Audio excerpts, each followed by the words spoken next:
Assalamualaikum warahmatullahi wabarakatuh. Sampai bertemu kembali, semoga semuanya sehat-sehat saja dan selalu dalam lindungan dari Allah Subhanahu wa Ta'ala.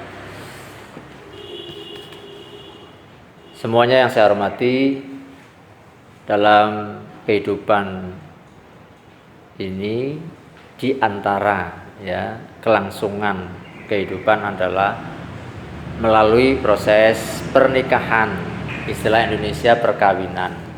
Namun tidak menutup kemungkinan kadang terjadi pernikahan itu melalui berbagai hal yang ada yang dikerjakan oleh manusia karena sangat mencintai lawan jenisnya. Kadang muncul, misalnya saya seorang laki-laki mencintai perempuan yang menjadi idaman saya, saking cintanya supaya yang saya cintai itu membalas cinta saya. Saking kuatnya rasa cinta tidak bisa terhalang-halangi oleh apapun, melakukan berbagai hal, di antaranya membuat atau menerapkan cara yang dalam istilah umum dikatakan sebagai pelet, atau mungkin menggunakan jimat gitu. Saudaraku yang saya hormati, salah satu apa yang disampaikan Rasulullah SAW di antaranya innar ruqa wad damaima wad tilawata syirkun, rawahu Abu Dawud wa Ibnu Majah. Dalam sabda ini kalau kita bahasa Indonesiakan adalah sesungguhnya jambi-jambi, jimat dan pelet itu termasuk syirik. Nah, istilah pelet tadi menggunakan kata atiwalah bukan tilawah, tiwalah. Sehingga pelet ini juga termasuk dalam kategori sihir. Jadi sihir atau tiwalah. Lalu berlangsunglah pernikahan. Setelah katakanlah istilah umumnya tiwalah itu berhasil, maka terjadilah proses pernikahan. Orang menanyakan, bagaimana itu hukumnya pernikahan atas dasar tiwalah tadi? Banyak pengantar itu. Pendapat para ulama diantaranya bahwa pernikahannya sah saja, asalkan proses pernikahannya memenuhi syarat nikah, memenuhi rukun sahnya nikah. Itu nikahnya berarti sah. Kemudian berarti harus mengetahui apa sih syarat sahnya nikah. Saya rasa bukan rahasia lagi. Pertama, ada calon mempelai laki-laki dan perempuannya. Dua, ada wali bagi perempuan.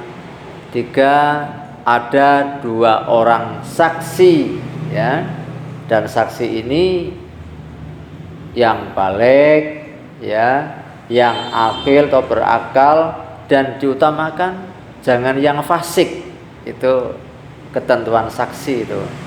Kemudian ada mahar, dan yang terakhir syarat sahnya nikah ada ijab qabul. Rukunnya 1, mempelai laki-laki dan perempuan Islam, jadi dua-duanya Islam. Kemudian laki-laki itu bukan mahram bagi calon istri. Artinya bukan mahram berarti tidak haram untuk dinikah itu. 3, wali akad nikah dari mempelai perempuan. Kemudian rukun yang keempat, tidak sedang ihram. Jadi kalau sedang ihram itu tidak boleh itu. Yang kelima, nikah tidak atas dasar paksaan. Kalau itu sudah terpenuhi, berlangsunglah akad nikah itu nikahnya sah. Lalu bagaimana perjalanan berikutnya? Karena tadi awalnya kan melalui, katakanlah melalui tiwalah. Tiwalah tadi pelet lah katakanlah gitu ya, jambi-jambi. Berarti ini yang harus dilakukan, katakanlah itu yang main pelet laki-lakinya. Nah, yang harus dilakukan adalah satu, wajib bertaubat dengan sejujur-jujurnya.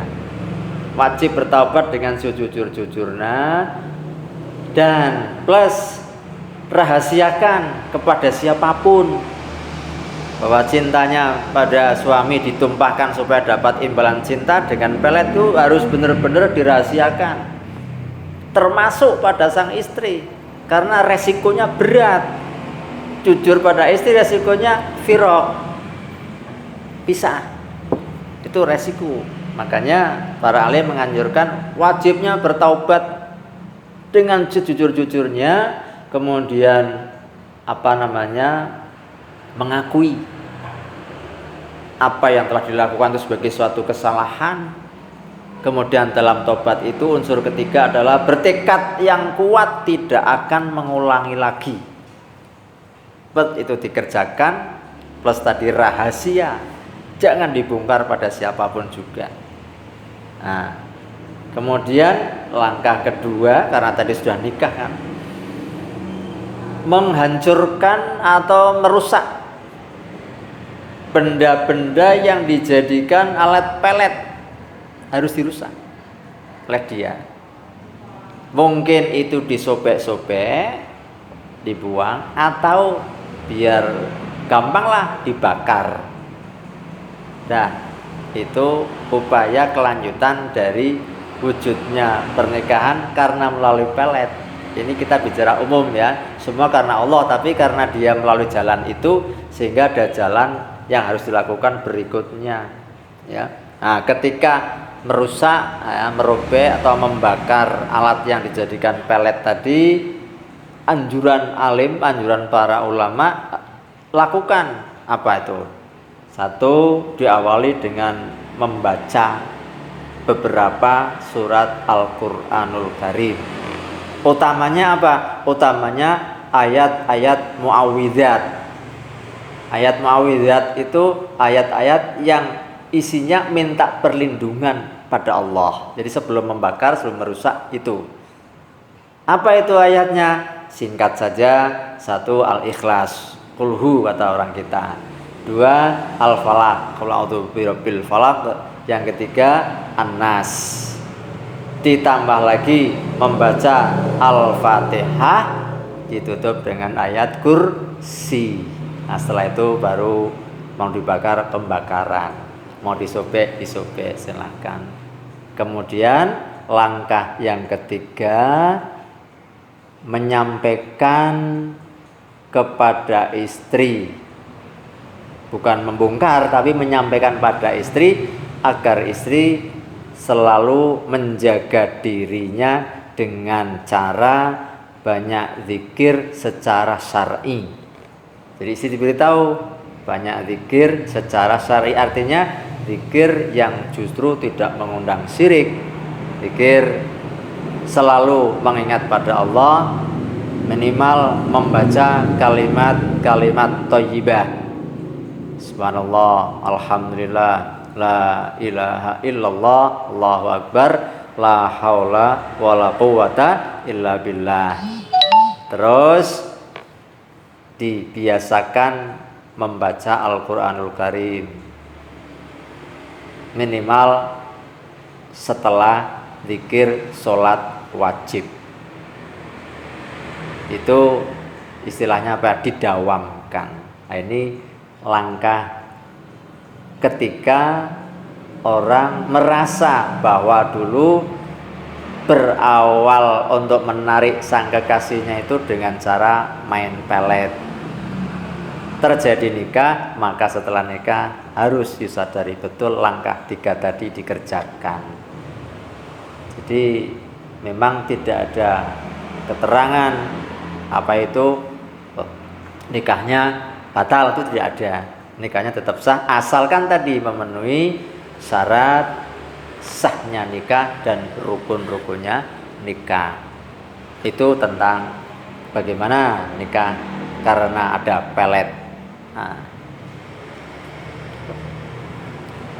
demikian sekilas tentang bagaimana hukum nikah karena melalui proses permainan pelet tadi. Nah, makasih.